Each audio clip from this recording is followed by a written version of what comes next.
Hello everyone, welcome to Narmada academy.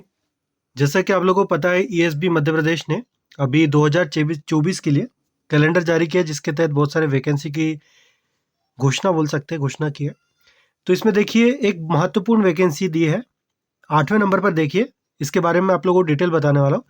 महिला बाल विकास पर्यवेक्षक परीक्षा, इसका नोटिफिकेशन आपको अक्टूबर 2024 में, मतलब यहाँ पे एग्जाम की डेट दी है, पर मैं क्योंकि अभी जुलाई चल रहा है तो इस तरीके से देखा जाए तो अक्टूबर में सिर्फ नोटिफिकेशन ही देगा, और अपेक्षा करते हैं कि इसकी दिसंबर तक एग्ज़ाम हो जाएगी। बेसिकली ये जो पोस्ट है, आप लोगों ने सुना रखा होगा, आंगनवाड़ी सुपरवाइज़र, है ना। सुपरवाइज़र की जो पोस्ट होती है, ये उस तरीके की पोस्ट है। तो इसके बारे में आप लोगों को डिटेल बताने वाला हूँ कि कौन लोग इसके लिए पात्र है, कौन इसके फॉर्म भर सकते हैं, किस तरीके का आपका एग्ज़ाम होने वाला है और कैसा क्या है। तो पहले जो परीक्षा हुई थी उसके आधार पर मैं आप लोगों को कुछ जानकारी देना चाहूँगा। पहली चीज़ बात करते हैं हम लोग योग्यता की, कि कौन लोग इस परीक्षा देने के योग्य है।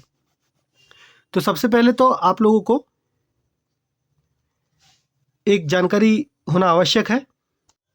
इसमें जो भी आप लोग फॉर्म भरना चाहते हैं, उन्हें 12वीं कक्षा आपने उत्तीर्ण की होना चाहिए और मोर देन 50% आपके इसमें मार्क्स होना चाहिए। SC ST OBC के लिए वरी करेगा, तो 12वीं परीक्षा आपकी उत्तीर्ण होना चाहिए।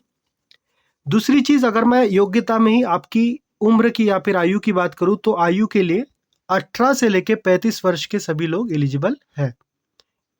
ये जनरल के लिए है, बट अगर इसमें SC ST की बात करें तो 5 वर्ष का आपको रिलैक्सेशन मिल जाएगा। दूसरी चीज़ जो महत्वपूर्ण चीज़ है, इसका पे स्केल जनरली लोग पूछते हैं, पर मैं पे स्केल वगैरह नहीं बताऊंगा।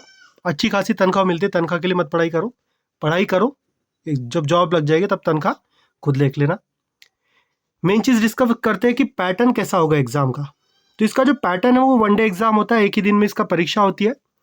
और परीक्षा में देखिए, जो सब्जेक्ट्स पूछे जाते हैं, जनरल इसका जो पेपर पिछली बार जैसे हुआ था उसके हिसाब से बताओ तो 100 क्वेश्चन 100 नंबर के जिस तरीके से रहने वाले, या फिर हो सकता है 1 नंबर के 2 क्वेश्चन, 2 नंबर का 1 क्वेश्चन कर दिया जाए। महत्वपूर्ण ये है कि क्या क्या टॉपिक्स इसमें पूछे जाते हैं।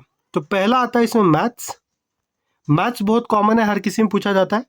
दूसरी चीज़ है रीजनिंग भी, तर्क शक्ति आप लोग जिसे कहते हैं। तीसरी चीज़ है जीके को अगर मैं स्पेसिफाइड करूं तो जीके जनरली ये पूछता है MP से रिलेटेड जीके, इसमें भी history, art and culture type की चीज़ें और ये सब। और मेनली अगर देखा जाए तो साइंस से रिलेटेड क्वेश्चन हो सकता है कि साइंस का ये लोग अलग से 20 नंबर का डिवाइड करके दे दें। चौथा जो महत्वपूर्ण है वो है कंप्यूटर, और 5वां है हमारे पास में लैंग्वेज के रूप में हिंदी पूछ सकता है। हो सकता है अगर नोटिफिकेशन आ जाए, नोटिफिकेशन में इंक्लूड कर सकता है कि इसके साथ में या फिर इसके अलावा इंग्लिश लैंग्वेज भी पूछ ले, तो ये हो सकता है नोटिफिकेशन पे आधार अगर पैटर्न चेंज होता है तो। बाकी ये जो चीज़ें हैं ये लोग तो फिक्स ही है, मैथ्स, रीजनिंग, जीके, कंप्यूटर और हिंदी। तो ये चीज़ें आपको एग्जाम में देखने को मिलेंगी, इसलिए जो भी बच्चे तैयारी कर रहे हैं वो इस पर विशेष ध्यान दें, ठीक है। और आपको एक चीज़ बता दूं कि आपका जो ये सुपरवाइज़र वाली जो एग्ज़ाम है, इसके लिए जो जितना भी मटेरियल है, चाहे आपका मैथ्स, रीजनिंग या फिर जीके या फिर मध्य प्रदेश से रिलेटेड, साइंस से रिलेटेड सारी चीज़ें आपको हमारे चैनल नर्मदा एकेडमी पर अवेलेबल हो जाएगा। सारी चीज़ें आपको कहीं भटकने की ज़रूरत नहीं है। हमारे नर्मदा एकेडमी पर इस एग्ज़ाम से रिलेटेड सब कुछ आपको यहीं पर मिल जाएगा, बस आपको इसको सब्सक्राइब करके रखना है। जैसे नोटिफिकेशन ऑन होता है आप लोग सीधे चैनल पर आ जाइए, सब कुछ आपको यहाँ पर अवेलेबल हो जाएगा, इसलिए चैनल को सब्सक्राइब करके रख दीजिए। और जिनको कोई भी डाउट आता है इस एग्ज़ाम से रिलेटेड, कोई भी डाउट आपके मन में हो, जो भी डाउट आपके मन में होगा, आप सीधे मुझे इस वीडियो के नीचे कमेंट कर दीजिए। अगर मुझे जानकारी होगी तो मैं तुरंत आपको रिप्लाई कर दूंगा, अगर जानकारी नहीं होगी तो मैं सर्च करूंगा, उसकी जानकारी प्राप्त करूंगा और आपको प्रॉपर जानकारी देने की कोशिश करूंगा। Thank you so much for watching this video, और बने रहिए। नमस्कार।